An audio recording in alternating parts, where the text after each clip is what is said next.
revista Veja desta semana, o plano T de Tarcísio.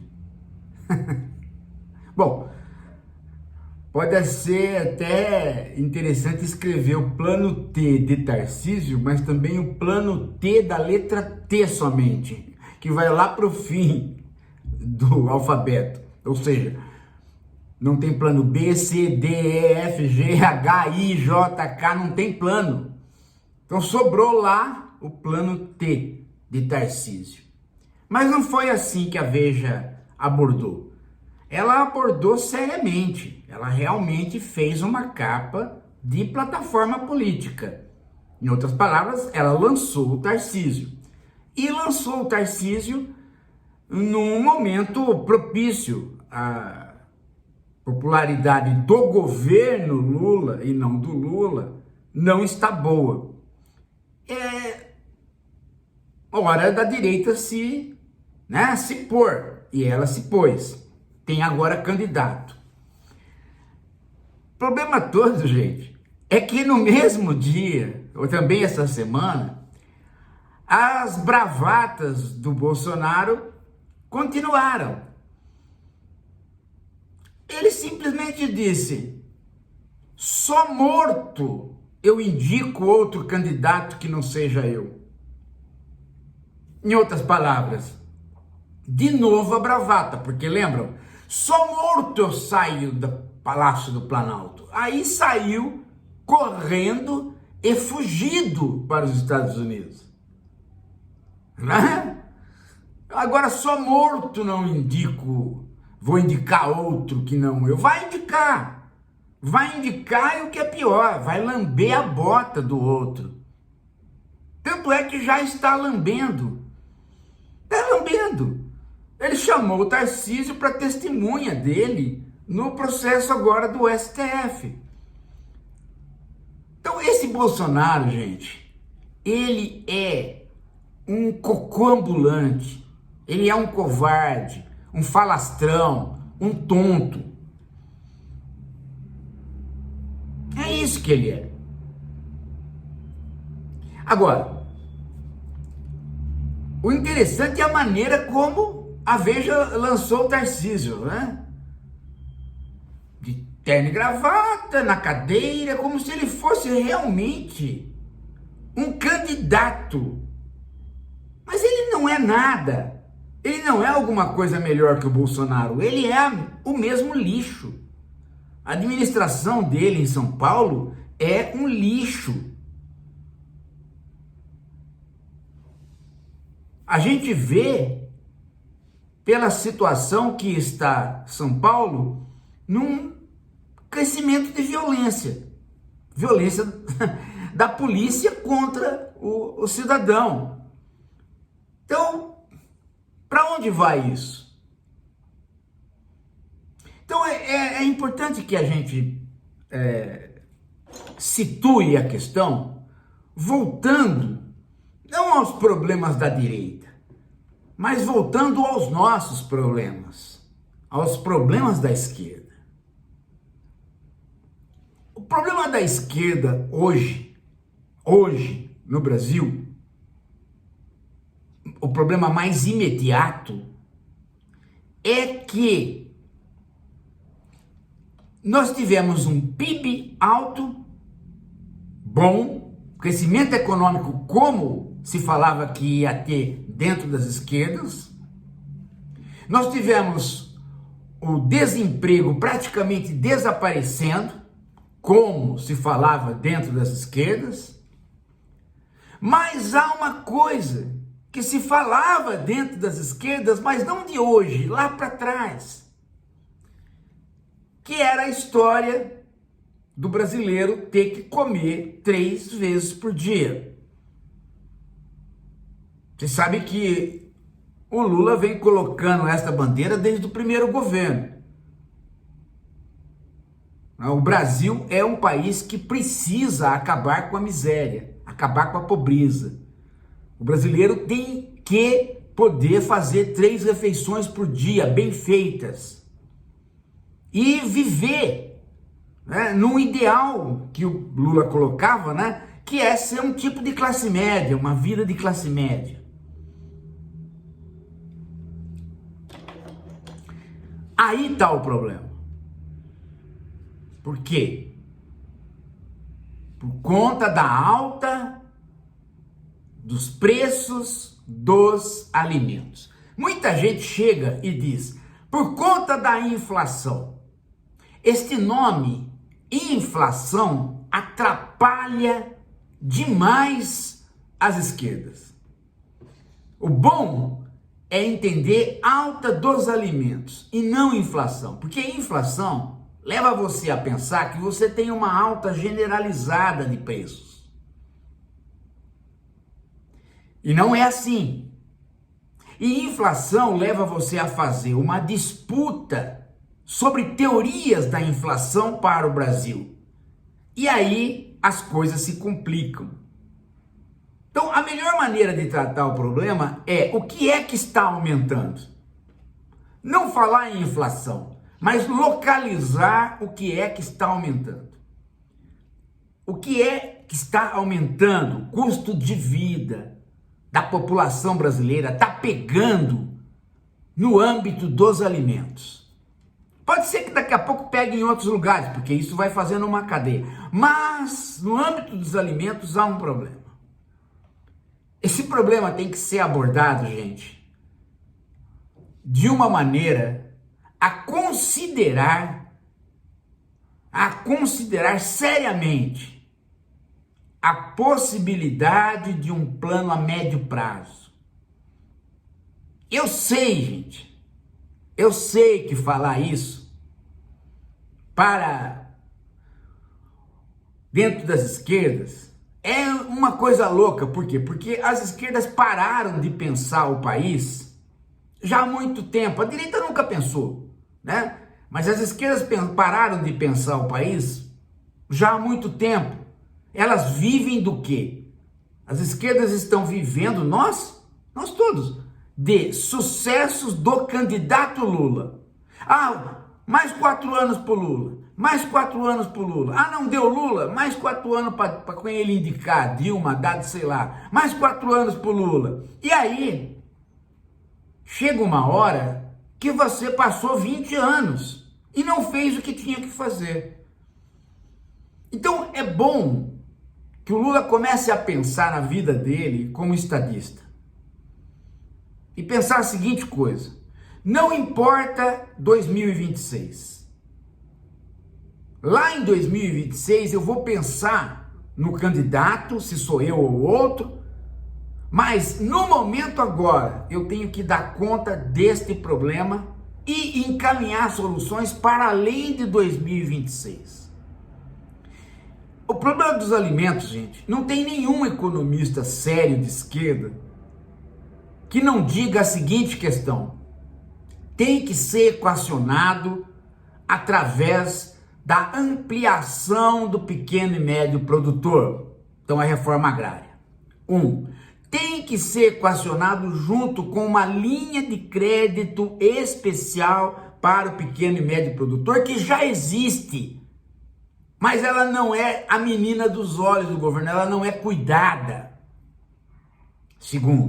Terceiro, há um gap de investimento, gente, num setor importante da economia brasileira, que é a instituição do Embrapa.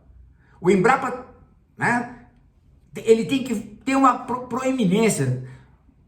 Ele é, digamos assim, uma espécie de fiocruz para a saúde. É o Embrapa muito mais para o campo dos alimentos. Esse é o terceiro ponto, tem que ter tecnologia. O quarto ponto, gente, é escoamento e transporte. Tem que lidar com o preço do combustível e, portanto, a ampliação do transporte fluvial. Tem que usar o rio, já que se destruiu o estrado de ferro. Esse é o quarto ponto. E o quinto ponto, que é mais conjuntural, aí sim são essas políticas setoriais de você lidar com imposto ali, tira imposto aqui, fornece subsídio ali, para ir lidando com a coisa conjunturalmente. Mas tem que entender uma questão. Esse quinto ponto, que é conjuntural, que é retirada de impostos, este não vai fazer o efeito duradouro, ele vai fazer um efeito circunstancial. Portanto, vai se entrar para uma eleição com um custo de vida que não está compensando o crescimento econômico e a queda do desemprego. De modo que o brasileiro sente, não que a vida piorou, mas ele sente que ele agora que tem emprego e que o Brasil está crescendo, ele sente que não há correspondência no bolso dele. E essa correspondência no bolso dele é exatamente aquilo que ele viu nos 2 primeiros anos do governo Lula. Então ele compara com aquele governo e não com o governo Bolsonaro. E aí ele fica sujeito a mudar de voto. Mas se o governo tomar as medidas conjunturais e tomar as medidas estruturais e conseguir comunicar isso para a população, que é preciso continuidade para fazer efeito as medidas estruturais, você ganha uma parcela da população racional, que pensa, que vive a política e que escreve. E aí você tem chance de fazer um movimento de convencimento da população. Agora, se a população não vê medidas estruturais, não adianta. Porque aí não tem um movimento de intelectuais e de classe média, do jornalismo, a favor. Aí eles passam a cobrar o trato da inflação apenas como diminuição de gastos do governo, volta à tese ortodoxa, e aí se cai na besteira, né, de que o Estado não pode investir, não pode gastar, se cai na ideia de que é o problema da inflação. Pronto. Aí vem a teoria da inflação da demanda, né? Tem que matar todo brasileiro, aí ele não consome, não consumindo, não tem inflação. Que é isso que a direita fala. E até hoje eu não entendi como é que eles conseguem fazer disso uma teoria, mas dizem. O Estado diminuto, que não investe em ninguém, sem política social. Mas se fizer isso que eu estou falando, esses 5 pontos, uma boa parte da classe média que se envolve com política, que lê, começa a ver no horizonte atitudes sérias e começa a funcionar como correia de transmissão para a opinião pública.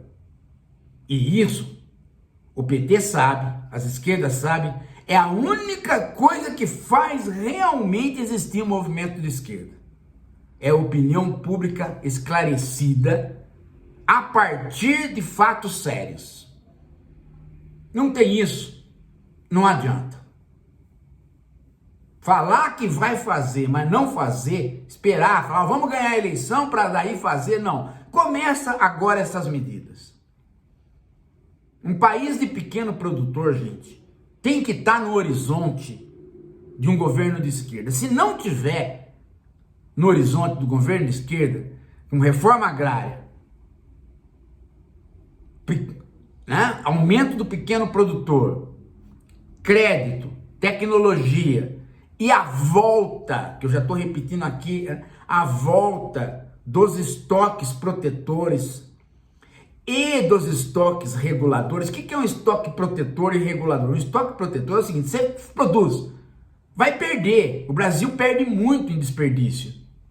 Não vai perder porque tem onde estocar, tem onde guardar, tem como comprar e guardar, ou tem como guardar simplesmente. Isso é o estoque protetor, ele protege a produção. O estoque regulador é guardar para que o governo possa usar disso para pôr no mercado na hora que tiver subida de preço, você põe aquele produto que subiu no mercado para ele baixar. Se você tiver esses 2 mecanismos, agora se você não começa, não tem como, né? O Lula quer se candidatar outra vez. Mas ele não começou. Ele nunca começa. Tem que começar, uma hora tem que começar. O Lula ficou 2 anos sem conversar com o MST. Com medo. Medo porque toda vez que se conversa com o MST, o movimento agrário, né, o movimento do agro se recrudesce. E aí, por conta de que o agro supostamente financiou o tal do golpe que não existiu, que a esquerda acaba ficando até com medo do agronegócio por conta disso, não se fala com o MST. Agora, um reencontro com o MST. Não, gente. Você tem que resolver o problema do pequeno produtor. Reforma agrária no Brasil não pode ser tratada mais do ponto de vista exclusivamente ideológico faz tempo. E achar que o agro vai reclamar sempre. Isso aí é uma coisa gozada, porque achar que o mercado financeiro vai reclamar ou que o agro vai reclamar é uma bobagem. Por quê? Porque se tiver tudo bem, eles vão reclamar. O rico nunca para de reclamar, gente. Quem para de reclamar é o pobre. O rico nunca para. Ele está com 18 cômodos na casa dele de banheiro. E ele reclama. Fala, meu Deus do céu, não dou conta, há muito empregado que eu preciso por esses 18 banheiros, estou sofrendo. Ele reclama. O mercado, a mesma coisa, o mercado está oscilando. Claro, se é mercado, é para oscilar, para o cara ganhar na oscilação. Eles reclamam. Ai, nossa mãe, agora o preço do dólar subiu, mas o agro só ganha com o preço do dólar alto. Eles reclamam.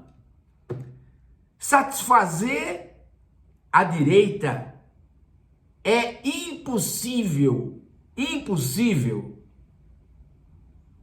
Então não é para olhar para eles.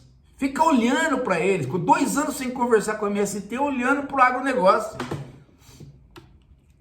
2 anos olhando para o mercado, ver se o mercado falava bem do Lula e do Haddad. Isso é uma falta de aprendizado. E aí vem um outro ponto. E esse aí é um ponto espinhoso, porque já faz tempo que está desarrumado dentro das esquerdas. Fundação Perseu Abramo. Ela está sendo tocada por gente inapta, inepta, burra, carcomida. Não dá. Não tem nenhum intelectual ali dentro, não tem um pensador, não tem mais relação com os grandes pensadores do... Nada. Nem para traduzir bons livros. Não tem plano econômico nenhum sendo fomentado ali. O último seminário que eu vi da fundação, que foi exposto na internet, as mesas são ridículas, as pessoas que participam são pessoas muito pequenas. Sem contar o fato de que ninguém assistiu. Porque você vai lá ver, né? Tem 120 pessoas que viram o seminário depois de 3 meses.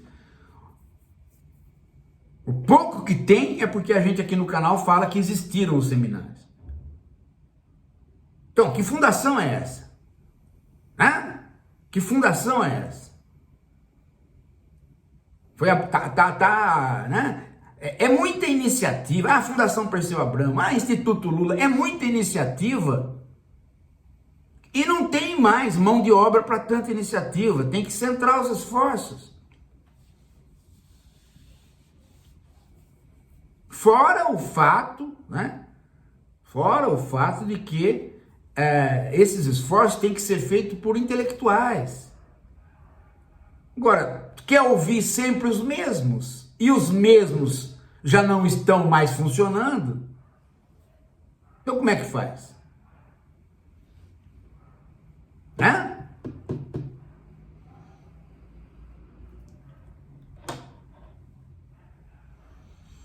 Tem que ter um polo intelectual pulsante dentro do PT ou nas esquerdas. Por isso que nós criamos a esquerda reflexiva aqui.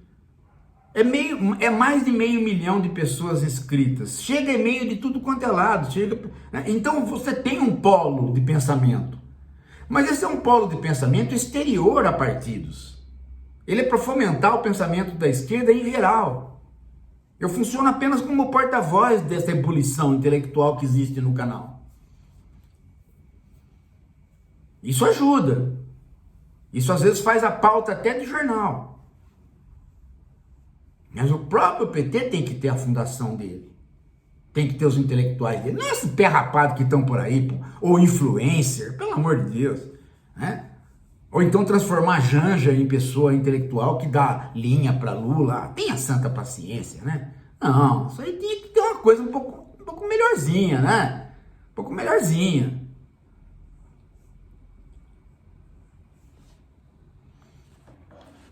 E dizer que não tem, tem. Tem. Na hora que precisou para a equipe econômica, o Beluso indicou, né? O Galípolo indicou o Melo. Agora, pensa bem. O professor Dalbor está desde 79, veio junto com o Paulo Freire na anistia e no próprio carro que levou eles do aeroporto para casa, ele já estava no PT. Por que não aproveita mais? O professor Dalbor está com 84 anos, ele está na máximo da juventude dele. Ele não parece um cara de 84 para 90, ele parece um cara de 60. Ele foi no Congresso, fez uma fala, né, sobre os drenos. Por que não aproveita? Não, tem que ouvir sempre os mesmos.